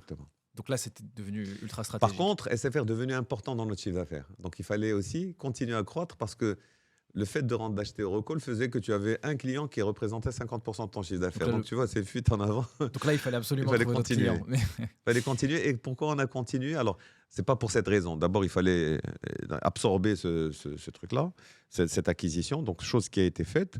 Mais en 2011, qu'est-ce qui s'est passé? C'est que à l'époque, Montebourg, qui était ministre en France, commençait à dire qu'il faut relocaliser les centres d'appel. Donc, il y avait une tendance à relocaliser. Et je me suis dit, bon, à ce moment-là, qu'on ne peut pas rester qu'en offshore. C'est-à-dire aujourd'hui, si tu adresses... Parce qu'on adressait que le marché français à l'époque. Ouais. Et rester qu'en offshore était fragile, nous fragiliser. Pourquoi? Parce qu'un jour, vous pouvez avoir un client il y avait qui ça, dit ça, finalement... il y avait 2 raisons. Il y avait pour ça. La deuxième raison, c'est que parfois aussi, on avait des clients qui voulaient avoir des opportunités en onshore, des activités. Et nous, on ne pouvait pas adresser ces... Donc, pour ces 2 raisons-là, il fallait qu'on trouve une option. Donc, j'ai commencé à regarder. Mais ça, c'est intéressant parce que je pense qu'à l'époque, c'était contre-intuitif dans le sens où il y avait beaucoup d'entreprises qui... Absolument. Alors, soit qui étaient des entreprises qui avaient des besoins de relations clients et qui donc travaillaient avec des entreprises à l'étranger, soit elles rachetaient des entreprises à l'étranger. C'était l'inverse. On a fait vraiment l'inverse. On a fait l'inverse, mais... Pas pour faire simplement l'inverse, parce que pour nous, c'était, comme je t'ai dit, c'était une nécessité. Nécessité parce que si tu adresses le marché français, il faut être en France. Pour moi, avoir qu'une représentation commerciale faisait qu'on allait passer à côté de quelque chose et on n'allait pas être au cœur du business français. Deuxième, c'est qu'on avait une dépendance importante avec SFR, il fallait grossir. Oui. Et troisième, c'est qu'il fallait qu'on ait les deux, onshore, offshore, pour qu'on reste compétitif. Et là, comment vous faites pour aller sur le marché français ? Alors, toujours mes copains, disons les camarades de promo et tout, il y a une personne me dit, écoute, je vais te présenter quelqu'un qui a une boîte qui veut éventuellement. Donc, je rencontre, alors c'était Phone Marketing à l'époque, En fait, c'était une boîte qui était cotée en bourse. Elle était conseillée par Marc Fiorentino, qui était je ne sais pas si tu connais, Ouais, un financier. un financier. Et donc, je vais dans le bureau et je rencontre le fondateur, donc le PDG de Phone Marketing, de Marketing Group. Alors, cette boîte, c'était 33 millions d'euros de chiffre d'affaires. C'était exclusif France et beaucoup en outbound, c'est-à-dire en appel sortant. Nous, on était qu'en offshore et exclusivement appel entrant, plus à 90%. Alors, appel entrant, Alors, c'est-à-dire alors, appel entrant, c'est-à-dire c'est des gens qui appellent. C'est-à-dire qu'aujourd'hui, on a des opérations où c'est du service client, des gens qui appellent, donc Ouais. tu reçois les appels. Ouais. Les appels sortants, c'est quand tu fais de la vente. C'est Parce que quand vous faisiez de la vente, c'est ça? on faisait. Non, les inside sales qu'on avait, c'était en entrant. On avait D'accord, beaucoup de. d'accord. C'est-à-dire qu'aujourd'hui, quand tu vois Intelsia en 2011, c'était à peu près 70-80% d'entrants, 20% de sortants. Ok. Nos amis de Marketing Group, C'était c'était un peu l'inverse. D'accord. Et ils étaient en France, et nous, on était au Maroc. Mais là, c'était 30 millions de... 33 millions d'euros de chiffre 33 millions d'affaires. d'euros de chiffre d'affaires, donc plus que... 1000 personnes en France, parce qu'ils étaient essentiellement en France. Nous, C'était plus gros qu'Intelsia à l'époque. en chiffre d'affaires, en people, c'était la même chose. En chiffre d'affaires, c'était plus gros. Voilà, c'était plus gros. Mais peut-être parce qu'ils Ouais, sont ouais. sur le marché. Nous, on était en people, on était un peu plus de 1000, mais eux, ils étaient comme ils produisaient en France, ben, forcément, Ok. le chiffre d'affaires est plus important. Donc, je rencontre Marc Gladys à l'époque, qui était PDG. Je dis, écoute, tout seul, toi, tu es fragile. Moi, tout seul, je suis fragile. Ensemble, on peut être plus fort parce qu'ensemble, on a l'onshore, l'offshore, on a l'entrant, le sortant. Tu t'occupes de la France, moi, je m'occupe du Maroc et on peut fusionner Donc, les le deal, deux c'était une fusion. entreprises. Voilà, le deal, c'était une fusion. Mais en général, on dit toujours qu'une fusion, ça n'existe pas. C'est-à-dire qu'on dit toujours Bah, qu'une mais fusion, moi, c'est une manière alors, de présenter les choses aux non, médias. non, mais non, techniquement. franchement, c'était pas. C'était déjà une offre d'achat ou pas C'était, vraiment? alors, pas encore, mais clairement, c'était peut-être j'étais naïf. Peut-être que je pensais que j'avais pas l'expérience. Qu'il faut comprendre, je suis pas né dans un truc où j'ai acheté plusieurs boîtes. Hein. C'était chemin faisant que on apprend. Donc je Mais lui c'était fais vraiment ça. une proposition de C'est une fusion. proposition, franchement. Ok. En plus, je ne me voyais pas aller en France. Donc clairement, je voulais. Et donc, il me dit, laisse-moi réfléchir. Donc, il m'appelle une semaine plus tard. Il me dit, écoute, moi, j'ai 60 ans. J'ai envie de vendre, si tu veux. Je dis, OK. Donc, on te fait une proposition ferme, mais il faut qu'elle soit non négociable, non discutable. Et sans Et compétition. sans compétition. Et donc, c'est comme ça que ça s'est fait. Bon, il a fallu un peu de temps, parce qu'il fallait sortir la boîte de bourse, écraser les titres. Bon, Elle faire était une- cotée en plus. Elle était cotée. Il fallait faire tout un dispositif, prend 6 mois. Et en fin d'année 2011, donc, on fait l'achat avec une dette à 100%. Donc 100% la dette. On lève la dette et on va racheter Phone Marketing. Et donc, fin 2011, on est une boîte de 54 millions d'euros de chiffre d'affaires, à peu près 2500 pays. personnes. Et sur 2 pays. Et là, ça change tout, non? En termes de... Bah, ça change. Alors, tu t'en rends pas compte, parce que tu as la tête dans le guidon. Donc on est très fiers d'abord. La première chose, c'est qu'on est fiers, parce qu'au début, tu vas acheter une boîte en France. Tu te dis, waouh, Ouais. j'ai acheté une boîte en France. Je suis allé à l'étranger, j'ai réussi à faire tout. Bon, mais après, tu vas t'apercevoir que les choses sont un peu plus compliquées que sur le papier. Parce qu'acheter est une chose qui c'est bien, mais ensuite, faut que ça se passe réussir bien. à que ça se passe bien, c'est autre chose. Ouais. Et donc forcément, j'ai eu la chance. Là aussi, c'est de la chance. Alors, les mauvaises langues diront que je l'ai faite à cause de ça, mais j'ai eu la chance que mon épouse a été mutée en France en tant qu'ambassadeur à l'UNESCO en 2011, à la même période. Ok.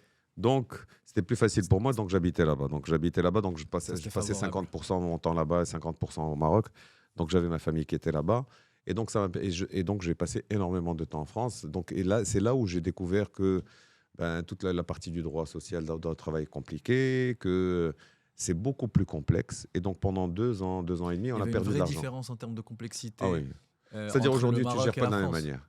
Absolument. Sur quoi, par exemple? Sur C'était les quoi RH, les RH, c'est très Ce qui t'a réglementaire. surpris en arrivant? Parce que ici, les RH, tu peux les gérer avec le bon sens. Tu as Ok. le bon sens, ça se passe très bien, pas de problème. Ok. Là-bas, le bon sens ne marche pas. Il y a faut toujours que une règle que tu Il y a n'as des règles qu'il faut appliquer, il faut s'appeler. Donc, j'ai fait beaucoup d'erreurs là-dessus aussi. Et donc, j'ai appris. Donc là-bas, il faut faire très attention. Donc, il y a beaucoup de réglementaires. Je trouve que c'est pas forcément la bonne approche, parce que je pense que la partie RH, il faut rester avec le bon sens. Il faut garder les priorités. Quel est l'objectif final? Bien-être de nos collaborateurs, bien-être de l'entreprise, trouver le bon équilibre entre tout ça et s'assurer que les clients soient servis proprement. Donc, quand on arrive à faire ça, mais malheureusement, en France, tu peux te prendre vraiment de mauvaises surprises, où là, tu peux prendre une vraie gamelle là-dessus. Donc ça, je l'ai appris. Donc pendant 2, 3 ans, on a un peu galéré. Parce qu'il y a et en plus, quand tu fais une acquisition, ben, il y a des clients qui disparaissent. Tu as des choses qui ne sont pas conformément à ce que tu avais Des prévu. choses que tu avais vues Voilà. qui sont un peu différentes. Donc voilà. Et donc, comme en même temps, à l'époque, tu voulais acheter la partie en française, tu voulais être en France pour des problèmes d'ambition, quoi que ce soit. Mais en fait, Donc tu fermes les yeux un ce moment qui est donné. intéressant, c'est que vous avez acheté une entreprise qui faisait 33 millions d'euros de chiffre d'affaires. Et c'est assez rare que les entreprises de cette taille soient cotées. Pour le coup, elle était cotée. Donc c'était déjà Effectivement. un gage de transparence, en fait. Oui, mais Ce qui après, était c'est pas les chiffres. On n'a pas eu de mauvaises surprises concernant les chiffres. c'est On plus a sur eu les process, les non, clients. sur les clients. Sur Ouais, les clients. ok. Et c'était une boîte un peu vieillissante à l'époque. Mais les clients, ouais, c'est ça. Ok. Tu as des opérations qui étaient un peu Et, compliquées. Et voilà, donc on a fait ce qu'il fallait pour la rendre rentable. Donc, et sur la période 2011 jusqu'à, disons, 2015, vous êtes donc tu es entre la France et le Maroc, mais bon, tu es beaucoup en France, ce qui permet de lancer cette activité-là. Tu cherches des clients en France, tu gères ces problèmes-là, etc. Et comment ça se passe? Est-ce qu'il y a des difficultés? Est-ce que la boîte est rentable en France aussi? non, en France, elle n'est pas rentable. Enfin, comme je t'ai dit, on a perdu de l'argent en 2012, 13, 14. Galère. Galère parce que les charges en France, on n'a pas la même agilité que nous avons ici. Donc, tu apprends. Et en même temps, ce qu'il faut comprendre dans notre secteur, c'est que dans l'onshore, les marges sont faibles. C'est juste un petit. Aujourd'hui, en onshore, tu fais 5%, 4-5% de marge, je suis très heureux. 4-5% de Ouais, marge. ouais, je suis très heureux. En offshore, tu fais 20%. Tu vois, c'est pour ça qu'en Ouais. en moyenne, on est entre 15, 14, 15% de marge. C'est un petit peu la moyenne du secteur, d'accord? Mais ce qu'il faut comprendre, c'est que quand tu as des opérations en onshore, que ce soit aujourd'hui en France, aujourd'hui, quand je fais 2, 3 points de marge, je suis content, hein. Donc, il faut juste que je ne perde pas d'argent. Ouais, ok. Donc, Intéressant. parce que c'est des marchés captifs. Donc voilà, donc ça, Marché il faut. captif, c'est-à-dire C'est-à-dire, c'est là où sont les clients. Donc tu oublies. Donc en fait, on va pas dire c'est un mal nécessaire, mais le fait d'être là-bas nous permet d'être présents avec les clients et de pouvoir avoir effectivement des opérations et en d'avoir offshore. une offre Voilà, qui soit global. Ouais, complète. tu vois. Donc, si on continue, je crois en 2015, c'est une date assez importante pour Intelsia, parce que c'est le début aussi du développement en Afrique. Exact. Et je crois qu'avant ça, il se passe quelque chose avec SFR qui vous incite à aller Alors, en ouais. Afrique. Est-ce que tu Donc, peux nous ouais. raconter cette Alors, histoire? On a continué à croître donc 2011, 2012. Donc on digère la France. Malgré le fait qu'on perdait de l'argent en France, l'entreprise était rentable. Ok. Parce que ce qu'il faut comprendre, c'est qu'en 2014-2015, j'avais aussi mes actionnaires à l'époque qui râlaient parce qu'ils me disaient l'acquisition que tu as faite en France, elle n'était pas forcément bénéfique pour le groupe. Et moi, je leur disais que c'était un mal nécessaire parce qu'elle a donné de la visibilité à l'entreprise, parce que ça a permis également de diluer le chiffre d'affaires de SFR. SFR, qui était la moitié, ne l'est plus. On n'est plus aussi fragile. Ça nous a donné de nouveaux clients. Ça nous a mis un petit peu. On était plus visible. Donc, on a commencé on était le petit qui est rentré, le petit challenger dans le secteur. Donc, imagine-toi qu'à l'époque, on rentrait petit challenger, boîte marocaine qui rentre. À l'époque, on me disait, quand je suis arrivé en France, on me disait, on était 1000 collaborateurs en France. Ils me disaient, tu vas prendre alors les syndicats me disaient que je vais prendre les emplois, je vais les mettre au Maroc. Ouais. Et souvent, aujourd'hui, qu'est-ce que je leur dis? Je leur dis, aujourd'hui, on est 4000 en France. Donc, je leur dis, Intelsia n'a pas été une entreprise qui a détruit de l'emploi, mais au contraire. Au contraire, 3000. Et donc, aujourd'hui, le partenariat, par exemple, qu'on a à Dreux, qu'on a dans les Ardennes, on est premier employeur à Dreux, premier employeur dans les Ardennes. On est des acteurs de référence dans ce domaine-là. Et ça, franchement, on en est fiers parce qu'on a tenu notre promesse et on n'est pas venu simplement pour prendre des emplois ou prendre des business et partir, mais on est venu pour s'installer dans la durée. Ça, c'est important pour nous. Donc, et ça, aujourd'hui, nos partenaires français le reconnaissent. Donc, on était le petit challenger qui rentrait, et donc on a commencé à grossir. Et donc, à partir, donc on a commencé aussi à avoir des clients le fait d'avoir 60, puisqu'on est passé de 54 millions à 63 millions, à 69 millions. Ce qu'il faut comprendre, c'est aussi, à l'époque, quand on est arrivé en France, c'était l'époque où Free est rentré dans le secteur des télécoms. Et quand Free est rentré dans le secteur des télécoms, comme tu le sais, les prix ont commencé à chuter. Et donc, forcément, les marges des opérateurs télécoms, qui étaient les premiers donneurs d'ordre, ont commencé à se casser la gueule. Et donc, forcément, nous, on était les premiers à en subir les conséquences. Et malgré ça, on a continué à croître. Ok. En 2014-2015, qu'est-ce qui se passe? C'est que SFR, plutôt Numéricable, rachète SFR. Et Numéricable, on travaille avec Numéricable. Et on avait une relation avec Patrick Drahi depuis 2007. Donc Patrick Drahi que tu as rencontré 2007, je l'ai vu régulièrement. Qui a failli. Et Où il y a eu un sujet de rachat. Il y a eu deux fois des sujets, parce qu'entre-temps aussi, en 2012, il a essayé une deuxième fois et on ne s'est pas encore mis d'accord sur le prix. Okay. Et donc, et à ce moment-là, ces équipes rappellent l'ensemble des accords, ils rachètent, ils rappellent l'ensemble des outsourceurs et leur demandent de baisser de 35% les prix. Comme ça. Ils l'avaient fait avec tout le monde. Et c'est quoi la réaction des entreprises? Alors nous, parce que parce que tu m'as dit c'est 20% de marge en offshore. Moi, quand ils m'ont dit, je leur dis on fait 19% de marge avec vous, qu'on ne va pas vous donner de l'argent. Ouais. Donc finalement, on leur a dit non, on ne peut pas, mais on peut regarder. Donc finalement, qu'est-ce qui s'est passé? C'est que déjà le secteur, ils ont fait comme ils ont bloqué, ils ont dit on ne va pas bouger les prix et tout. Nous, on ne pouvait pas ne pas bouger parce qu'on travaillait avec un prix avec SFR et un autre prix avec Numéricable. Donc il fallait au moins se mettre. Et on était le plus petit de ce truc-là. Donc il fallait trouver une solution. Donc nous, ce qu'on leur a. La solution qu'on a trouvée, on est parti voir les achats. On leur a dit, c'est quoi, au lieu de parler de 35%, c'est quoi votre prix cible? Ils nous ont dit, c'est ça. Donc on leur dit, OK. Pour arriver à ce prix cible, voilà notre proposition. Et c'est d'où le titre Aléa Jacta Est. Après, je t'expliquerai le. Donc on leur a dit, il faut que. On a 400 personnes au Maroc. On avait 400 personnes au Maroc. Ils sont pour SFR. On leur a dit, ces 400 personnes, la première chose que vous allez faire d'abord, en France, on perdait de l'argent un petit peu. On leur a dit, vous allez nous donner 200 personnes en France au prix du marché. Ils nous ont dit, OK. Donc tout de suite, ça allait nous mettre dans le vert en France. On leur dit, les 400 personnes que vous avez au Maroc, vous allez nous donner l'équivalent en... alors ceux-là, vous allez nous donner l'équivalent, vous allez les doubler, passer à 800, OK. Et vous nous donnez l'équivalent en Afrique subsaharienne. Donc les 400 qui deviennent 800, ils sont plus au Maroc, ils sont en Afrique subsaharienne. Ouais. Non, c'est-à-dire je garde ceux au Maroc. On garde 400. Alors non, je passe à 800. Au Maroc. Et en plus, on rajoute 800 en Afrique subsaharienne. Ouais, exactement. Et là, je vous donne votre prix cible. Mais sachant que vous n'étiez pas en Afrique subsaharienne. Non. Donc après, il fallait trouver... Donc après, il fallait aller en Afrique subsaharienne. Exactement. Ils nous ont dit, OK, mais après, je te dirai comment on a fait pour monter ce truc-là, parce qu'il faut monter ce truc-là rapidement. Ouais. Et donc, ils nous ont dit, OK. Et donc, en faisant ça, par contre, je leur ai dit, le prix cible, je ne peux pas le faire du jour au lendemain, ce n'est pas au jour J. Donc, c'est une cible sur 3 ans. Non, on l'a fait sur 2 ans à peu près. Le temps de monter jusqu'à... Voilà, comme ça, j'arrive au... Donc, on a fait un truc qui descend. Et c'est comme ça qu'on a... Et cette offre-là, le fichier, on l'a appelé Aléa Jacta Est. Le fichier qui a été envoyé. Voilà, exactement. Parce qu'eux, quand ils ont reçu le fichier, ils pensaient qu'on se trompait. On s'était trompé de fichier. On leur a dit non. Ainsi, le sort est jeté. Aléa Jacta Est, qui veut dire Ainsi, le sort est jeté. Ainsi, le sort est jeté. Ça y est, c'est parti. Et ils ont accepté. Et donc, en acceptant, finalement, on récupère tout le business. On récupère tout le business SFR progressivement. Pas en 1 an, mais en 4 ans. On est passé de 400 personnes. C'est un moment charnière, parce qu'en fait, vous avez vraiment retourné la situation où il fallait baisser le prix en 2 fois plus de business. Avec beaucoup de marge. Plus, en fait, que 2 fois plus. Beaucoup plus que 2 fois. Plus que 2 fois. Peut-être plus de marge encore au bout de 2 ans. Ouais, beaucoup plus de marge.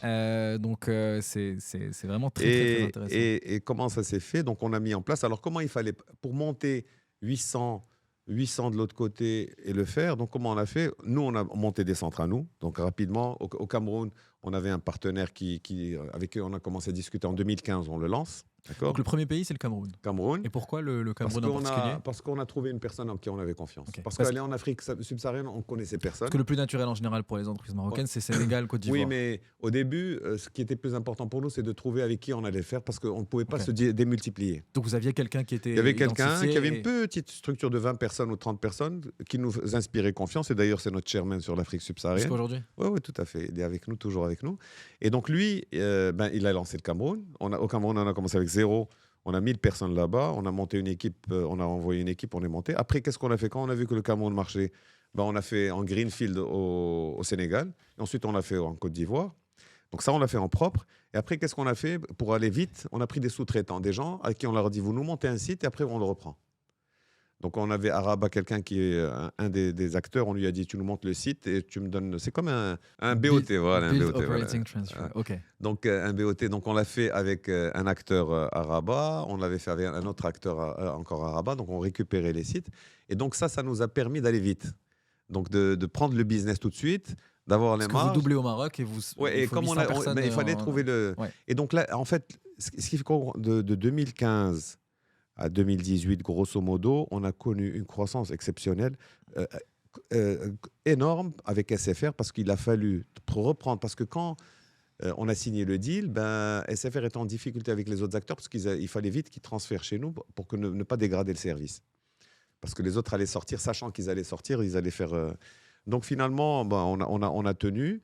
Et donc, on est passé de 400 personnes à 8000 personnes. Donc, Entre 2016 et entre 2015, fin 2015 et 2018, grosso modo 2019, Et on en a chiffre fini. d'affaires, c'est de Avec 100, de 80 Alors, à. alors, il y a plusieurs choses. Parce qu'il y a l'année 2016 où juste pour que tu comprennes, en 2015, on faisait 69 millions d'euros de chiffre d'affaires. Aujourd'hui, on fait plus de 10 fois plus. En 10 ans. Ouais. Et donc, on a connu cette croissance. Alors, ce qui s'est passé quand on a commencé on a signé avec SFR, ben Altis est revenu vers nous. Donc, Patrick Drahier, il a dit, écoute, vous devenez trop important dans notre dispositif. Donc, c'est la troisième fois que. Ah ouais, il m'a dit, est-ce que les actionnaires historiques qu'il y avait avec toi, les deux autres, plus le fonds d'investissement et vendeurs, je lui ai dit, écoute, on fait une offre. Donc, ils ont fait une offre qui a été refusée au début. Beaucoup de négociations, ça a pris encore 9 mois à peu près.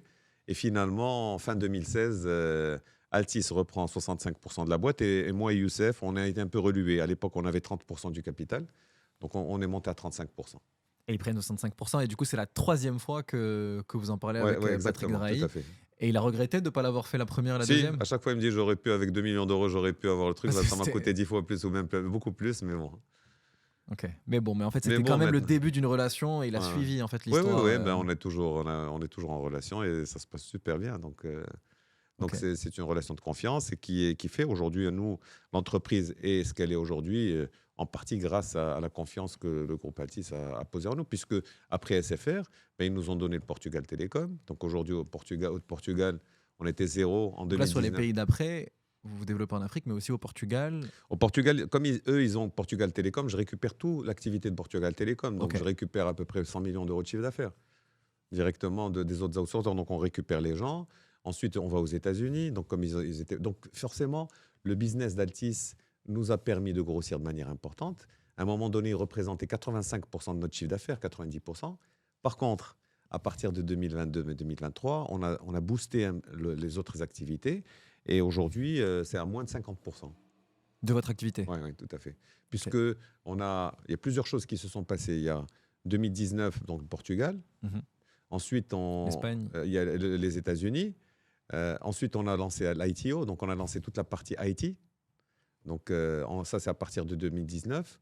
Ensuite, il y a eu le Covid. Après, on a fait une acquisition pendant le Covid. Alors ça aussi, c'était assez cocasse, puisque en 2021, on veut aller en Espagne. On a une première opportunité. Et ça, c'est marrant, parce qu'on rencontre une entreprise, on commence à discuter avec elle, et on fait une offre. Donc c'était nous, on la connaissait un peu d'avant. On fait une offre, ça c'était en mars 2021. Ok. Et en avril 2021, il y a un dossier qui sort en Espagne d'une autre entreprise. Et quand on regarde le dossier, on trouve qu'elle est beaucoup plus sexy, on va dire. Les clients sont de meilleure qualité, track record plus sympa, une équipe intéressante. Et on était donc très embêtés parce qu'on ne savait pas quoi faire. On avait fait déjà une première offre. Ça, c'est marrant parce que j'appelle Patrick Drahi, je lui dis, écoute, comment on fait? Il m'a dit, bon, on achète les deux. Il y en a une qui rachète l'autre et tout. Donc j'ai dit, ok, laisse-moi, on va regarder. Donc on revoit et on fait une offre. Sur les deux. Alors on avait déjà fait la première. Sur la deuxième aussi. Sur la deuxième, on fait. Et on fait les due deals pour les deux. Et finalement, on achète la deuxième. Parce que les due deals ont été finis avant, les dossiers étaient plus propres et tout, donc on finit. Donc quand ils finissent les rapports, donc on fait l'offre et qui est acceptée. Alors on achète cette entreprise pendant le Covid, alors qu'on n'a vu ni infrastructure, ni people, ni clients, tout était à distance. Incroyable. Une entreprise qui fait 160 millions d'euros de chiffre d'affaires, bon, je ne vais pas dire le montant qui faisait à peu près 18 millions d'EBITDA, et donc on rachète à 100%. Donc ça, c'était un deal. Et quand on a racheté, donc l'autre tardait un petit peu. On lui a dit de nous laisser un peu de temps. Finalement, on l'a pas fait. Et heureusement qu'on l'a pas fait parce que acheter les deux était un peu plus compliqué. Et donc finalement, l'expansion à l'international et le M&A, les acquisitions d'entreprises, ça a été très très important dans l'histoire d'Intelsia parce que vous êtes développé dans beaucoup de pays, etc. C'était quoi tes apprentissages sur ça? À la fois comment rentrer dans un nouveau marché et comment parfois rentrer dans un nouveau marché en faisant de l'acquisition. Moi, franchement, en tout cas, je vais parler de mon secteur parce qu'après, c'est compliqué pour d'autres secteurs. Nous, on est en B2B, c'est pas du B2C, donc c'est pas reproduit. On peut pas le reproduire de la même manière. Moi, ce qui m'importe, c'est les people, c'est-à-dire les gens que je vais voir dans l'entreprise. Et il faut que j'ai confiance parce que c'est une aventure humaine. De toute façon, quand tu achètes une entreprise, ses valeurs, c'est quoi? La valeur de cette entreprise, c'est ses people et ses clients. Et souvent, les clients sont liés aux people. Donc, si tu perds les people, tu vas perdre les clients. Donc, ce qu'il faut faire, nous, quand les acquisitions, il faut s'assurer que tu vas garder les gens. Okay. Donc, ça, c'est le plus important. Parce que quand on s'est rendu compte que quand on perdait les personnes, les clients partaient. C'est ce que je t'ai dit dans la première acquisition. À un moment donné, on n'a pas gardé... le patron est parti, la directrice des opérations est partie, un directeur de site est parti. Et on a perdu quelques clients. Donc, pour moi, il faut qu'il y ait un match entre les cultures. Ça, c'est très important. Tu vas tout de suite apercevoir s'il y a un match dans les cultures. Et ensuite, voilà, s'assurer effectivement ces deux paramètres. Maintenant, ce qu'il faut, et souvent j'ai un débat, soit avec mon associé, soit avec les trucs, souvent, quand tu veux faire la meilleure acquisition, tu vas le payer un prix énorme. Donc, si aujourd'hui tu veux les défauts. Voilà, et si aujourd'hui tu veux avoir des bonnes opportunités, forcément tu vas avoir des risques. Et juste, il faut que tu aies l'énergie pour faire de sorte à ce que ça marche bien. Aujourd'hui, tu prends une acquisition, si tu penses que ça va être complémentaire pour ton marché, que tu vas avoir des clients importants, tu vas mettre tout en œuvre pour que ça tourne.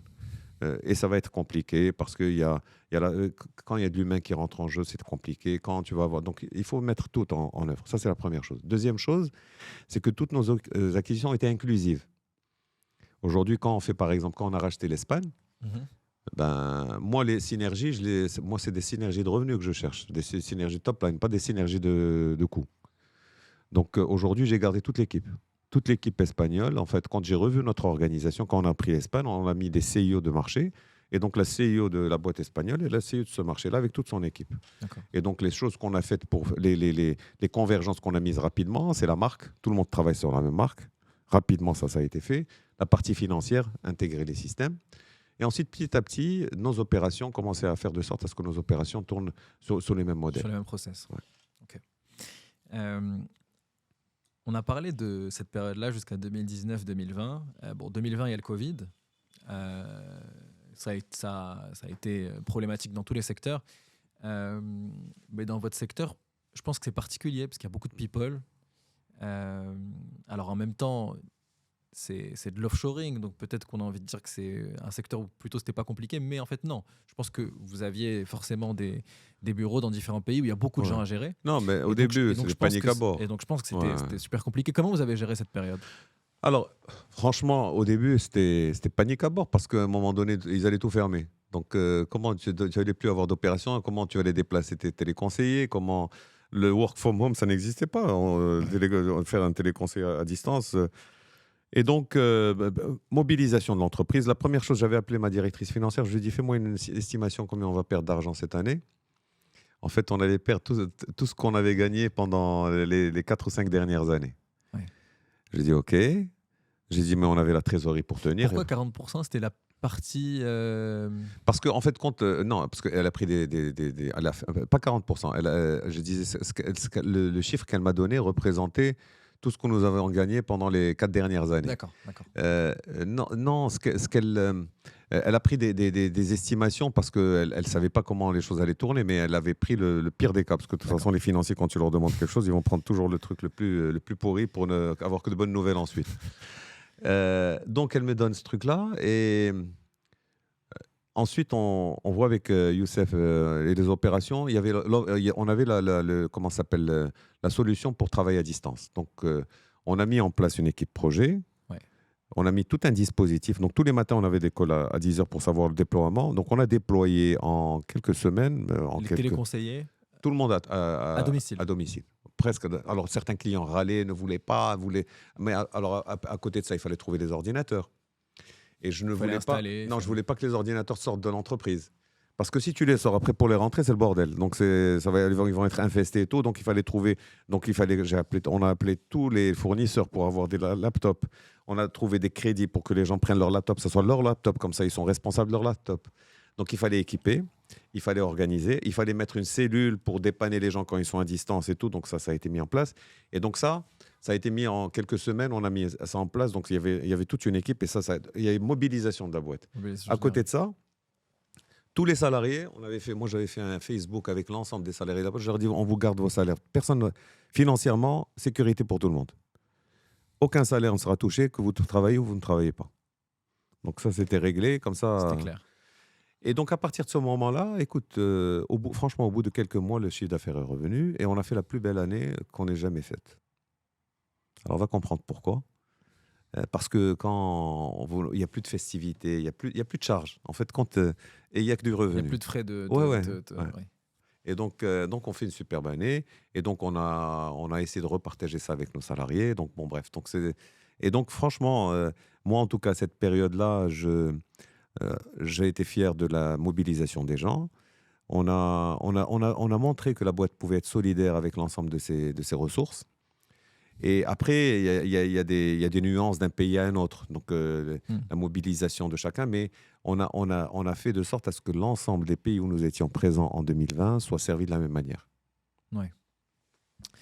Je pense que c'est une période intéressante pour tous les secteurs et c'est intéressant de voir comment vous êtes mobilisés, vous avez complètement... Et en fait, finalement, c'était possible d'avoir des téléconseils à distance. On ne l'aurait jamais su, je pense. Absolument. Autrement. Et maintenant, tout le monde demande. Maintenant, aujourd'hui, on a beaucoup d'opérations. Aujourd'hui, en Espagne, par exemple, on a 60% des opérations sont à distance. À distance. Ouais. Et je pense qu'on n'aurait pas pu le savoir. Et alors aujourd'hui, moi, je pense que ça aussi, il faut le faire avec mesure parce que l'entreprise, il faut garder... Alors, ça aussi, c'est un débat. Parce que, sa culture, parce qu'aujourd'hui, il ne faut pas trop abuser du télétravail parce que ça isole les gens.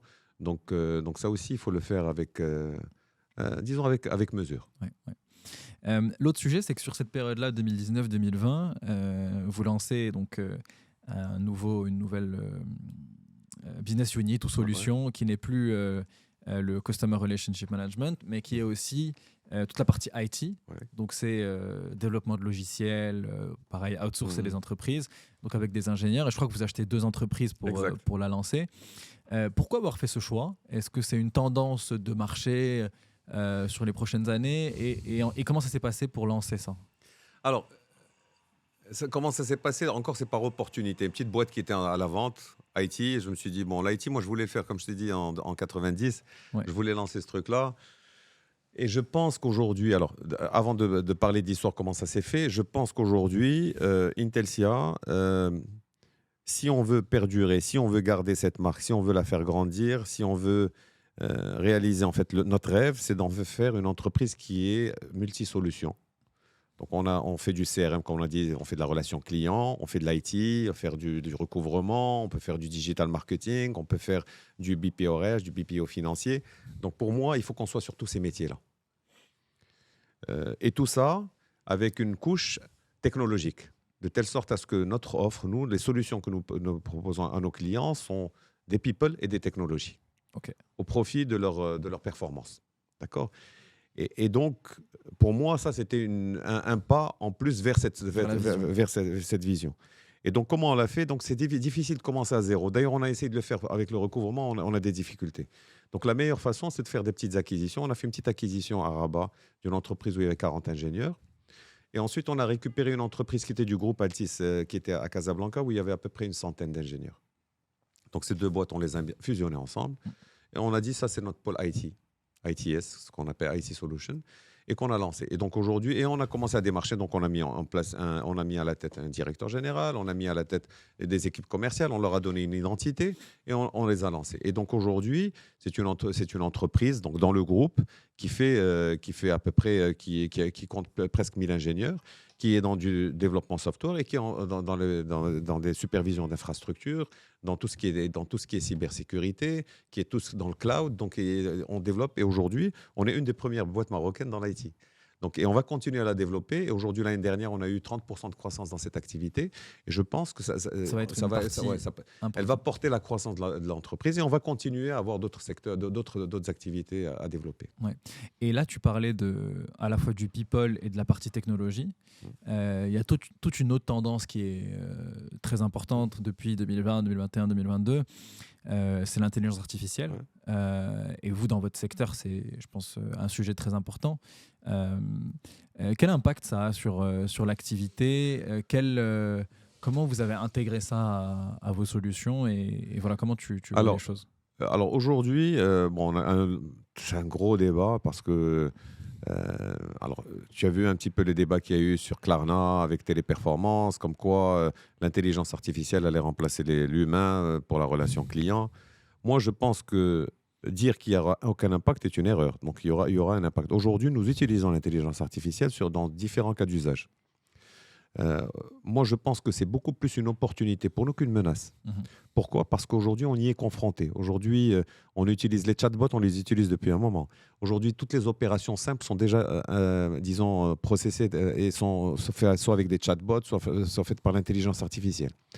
Aujourd'hui, nous, notre approche, c'est d'investir dans les people. C'est-à-dire qu'aujourd'hui, on a mis en place Evolutiona, une de nos structures qui regroupe une 60aine de consultants qui sont rompus à toutes ces technologies. Donc, eux vont interagir dans le cadre des opérations de nos clients et dans de nos process internes pour introduire ces technologies, pour qu'on soit plus performant, pour que le parcours client de nos donneurs d'ordre soit meilleur, pour qu'on soit plus productif.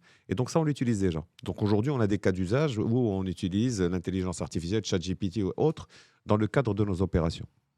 Donc clairement, ça va permettre d'avoir des agents qui vont avoir un travail de plus forte valeur ajoutée. Et tant mieux. Voilà, et c'est tant mieux. Ouais. Vaut mieux. Si tu as un agent qui fait que répondre à une question idiote et simple, ben, ça n'a aucune valeur. Je préfère avoir moins de personnes, mais qui fassent des choses de plus forte valeur ajoutée. Et ça, c'est un petit peu la tendance. Donc aujourd'hui, je pense que de manière générale, ces technologies vont diminuer le genre d'interaction humaine, et tant mieux. Tant mieux.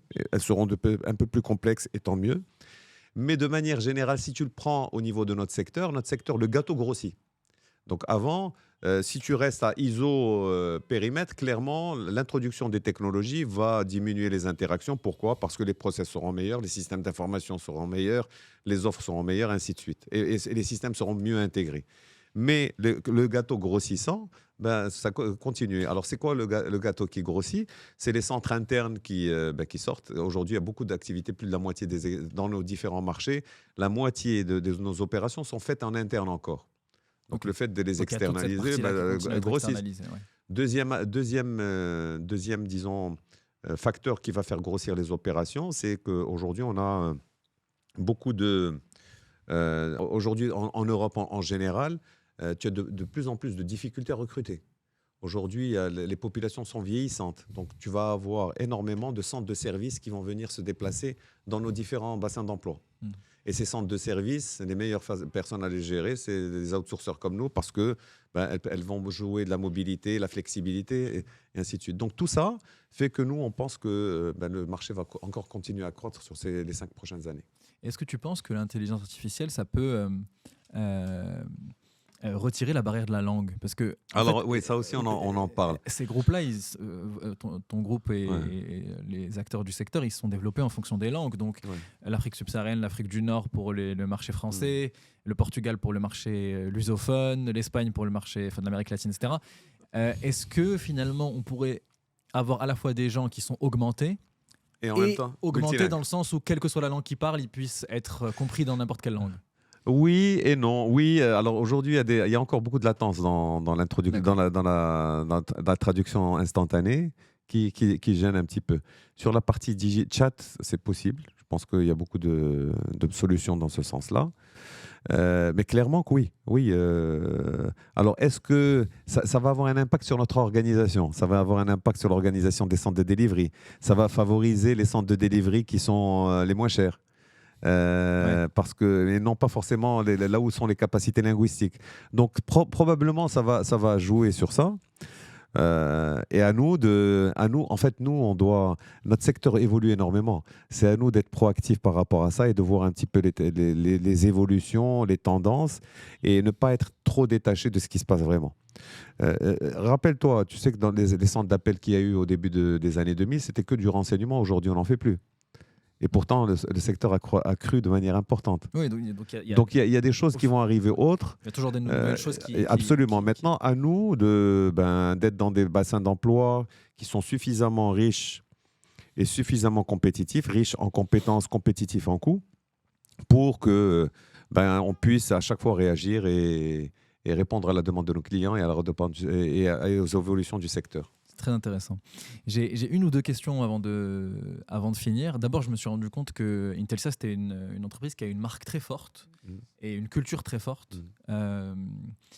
Comment vous avez réussi au fil de l'histoire à garder cette culture-là, déjà à la créer et à la garder, alors que vous avez beaucoup cru pendant la période? Moi, je pense qu'on a une équipe d'abord qui travaille là-dessus. Nos valeurs, d'abord, le We Dream, We Care, We Do, on le vit tout le temps.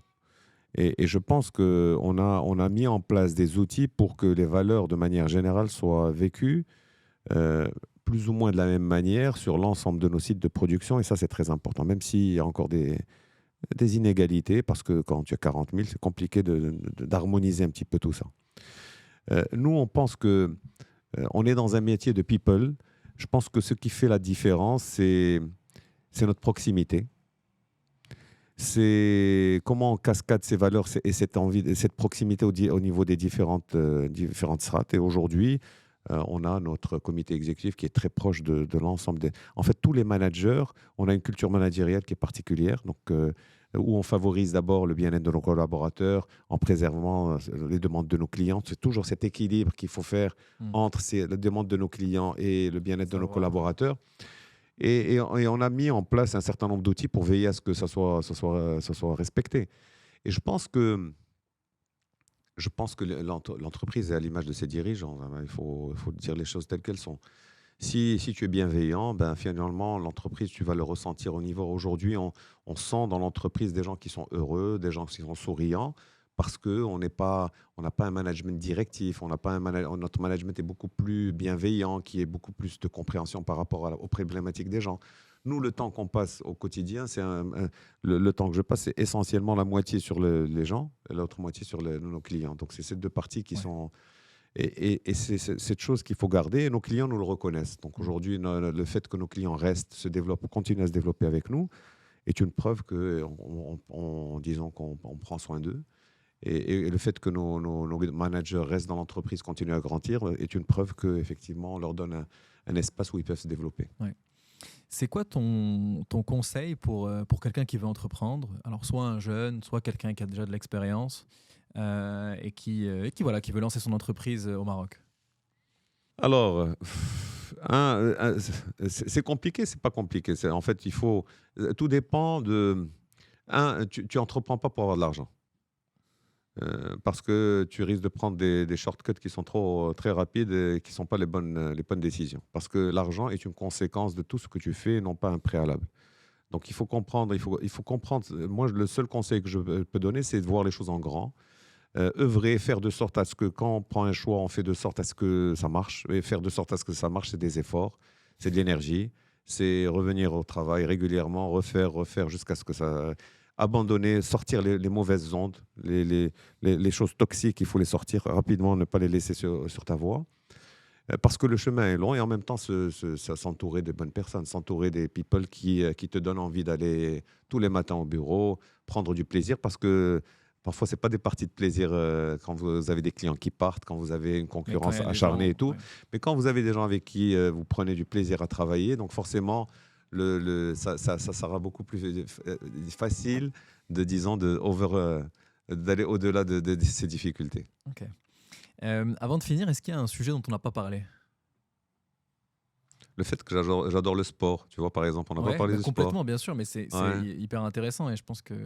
moi, je suis très compétitif. Alors peut-être que la compétitivité que j'ai dans le sport, je l'ai ramenée au niveau de l'entreprise. J'ai horreur de perdre, tu vois, par exemple, c'est des choses qui me rendent malade. Donc voilà. Le sport, moi, j'ai grandi dans le sport, plusieurs sports collectifs, sports individuels. Donc, ça, c'est des choses que j'ai fait au quotidien et que je continue à faire. Et C'est quelque chose qui t'a aidé sur les. je pense aujourd'hui, j'ai besoin de courir pour m'oxygéner. Tu vois, par exemple, me déstresser. Le sport collectif m'a appris à vivre avec des gens de différents horizons, différentes cultures et différents strates sociologiques, tu vois, sociales plutôt. Donc, m'a appris à beaucoup d'humilité, tu vois, parce que je fais aussi des sports où on perd régulièrement. Donc, aussi, j'ai appris à. Tu fais quoi comme. Le golf, comme sport, golf par exemple, le golf. Bon, maintenant, le golf, j'ai plus de 60 balais, je peux plus jouer au foot. Mais moi, je cours encore. J'ai fait quelques marathons. Là, maintenant, ma passion, je continue à jouer au golf, mais le golf, ça t'apprend de l'humilité parce que tous les jours Ouais. est un nouveau jour. Complètement. Super intéressant. Bon, en tout cas, merci beaucoup C'est moi qui d'avoir te accepté remercie. de jouer le jeu et d'avoir passé un peu de temps sur le podcast. C'était super intéressant. Donc, merci beaucoup. Et ben, bon courage pour la suite. Allez, Merci. au revoir. Merci d'avoir écouté ce podcast jusqu'au bout. Si ça vous a plu, n'oubliez pas de vous abonner à la chaîne. Vous pouvez aussi liker cet épisode et le partager à 2 personnes autour de vous. Ça nous aide beaucoup pour continuer à vous proposer des invités super intéressants. Merci et à la prochaine.